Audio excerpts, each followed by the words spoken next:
नमस्कार दोस्तों, मैं हूं आनंद शुक्ला। स्वागत है आपका मेरे YouTube चैनल रिपोर्टर आनंद में। दोस्तों आइए नजर डालते हैं प्रतापगढ़ जिले की दिन भर की बड़ी खबरों पर, लेकिन उसके पहले हमारे चैनल को लाइक, शेयर और सब्सक्राइब करना ना भूलें। साथ ही साथ कमेंट बॉक्स में अपनी राय जरूर दें। तो आइए नजर डालते हैं प्रतापगढ़ जिले की दिन भर की बड़ी खबरों पर।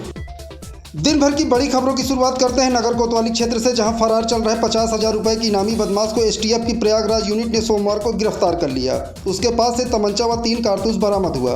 पकड़ा गया बदमाश हत्या, लूट व जानलेवा हमले के मुकदमे में वांछित था। अमेठी जिले के संग्रामपुर निवासी रज्जन सोनी कोहड़ौरी इलाके के रहने वाले अपने दोस्त अजय वर्मा के साथ 29 मई की रात भंगवा से लौट रहे थे। नया माल गोदाम रोड रेलवे क्रॉसिंग के पास बाइक सवार बदमाशों ने दोनों को गोली मारकर उनके पास से मौजूद रुपए लूट लिए थे। इलाज के दौरान अजय की मौत हो गई थी। पुलिस की छानबीन में परवेज निवासी चिलबिला दसियापुर का नाम प्रकाश में आया था, लेकिन वह फरार चल रहा था। उसकी गिरफ्तारी पर पुलिस ने 50,000 रुपए का इनाम घोषित किया था। एसटीएफ प्रयागराज यूनिट के सीओ नावेंदु के निर्देश पर एसटीएफ टीम उसकी टोह ले रही थी। एसटीएफ के हेड कांस्टेबल साजुद को सोमवार को पता चला कि परवेज चिलबिला रेलवे स्टेशन के पास मौजूद है। एसटीएफ टीम ने घेराबंदी कर उसे दबोच लिया। पूछताछ में परवेज ने बताया कि अजय व रज्जन खजरूनी गाँव में जुआ खेलने जाते थे। 29 मई को खजरूनी गाँव में जुए की फड़ नहीं सजी तो अजय और रज्जन लौट रहे थे।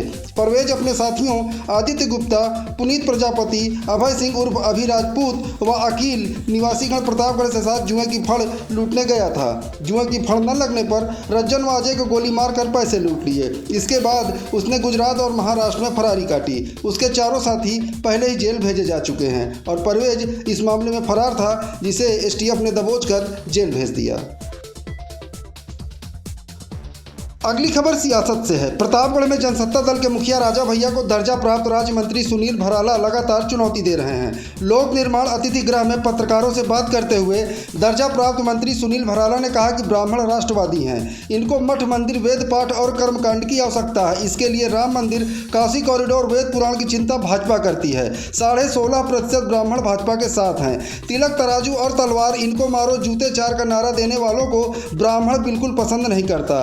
यही नहीं, भराला ने राजा भैया को चुनौती देते हुए कहा कि 22 के चुनाव में भाजपा ऐसे योद्धाओं को मैदान में उतारेगी जो सरकार में मंत्री और विधान परिषद के सदस्य हैं, और ये योद्धा जनसत्ता दल के मुखिया राजा भैया को चुनौती देंगे और हराने का भी काम करेंगे। इतना ही नहीं, भराला ने 2022 के चुनाव में 325 सीट जीतने का भी दावा किया। लेकिन भारतीय जनता पार्टी अपने ऐसे योद्धाओं को भी चुनाव में उतारेगी जो उत्तर प्रदेश सरकार में मंत्री हैं और विधान परिषद के सदस्य हैं। ऐसे महायोद्धा जो हैं वो चुनाव में उतरेंगे और भारतीय जनता पार्टी, जनसत्ता पार्टी और राजा भैया जैसे इन नेताओं को चुनौती देकर के हराने का काम करेंगी। रणनीति क्या होगी इसके लिए?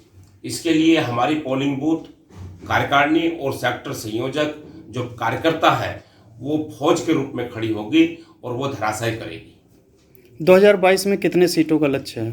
325 सीटें भारतीय जनता पार्टी जीत करके आएंगी। अगली खबर पट्टी कोतवाली क्षेत्र से है, जहां भगवान के घर चोरी करने वाले 3 आरोपियों को पुलिस ने गिरफ्त में लिया है। आज भोर में वाहन चेकिंग के दौरान पट्टी कोतवाली के एसएसआई वलीउल्लाह ने भरोखन नहर पुलिया के पास से इन बदमाशों को पकड़ा। पकड़े गए बदमाशों ने बताया कि प्रतापगढ़ के अलावा अगल बगल के जिलों में भी उन लोगों ने कई मंदिरों के घंटे और घड़ियाल चोरी किए, जिसे बेचकर यह सभी अपने नशे की लत पूरी करते थे। पकड़े गए आरोपी मुन्ना लाल गौतम, रोहित कुमार गौतम और पंकज गौतम निवासी दाऊदपुर थाना पट्टी के पास से पुलिस ने आधा दर्जन घंटे बरामद किए हैं। अगली खबर कुंडा विकास क्षेत्र के राहवाई गांव से है, जहां साधन सहकारी समिति में यूरिया के लिए किसानों की भारी भीड़ उमड़ पड़ी।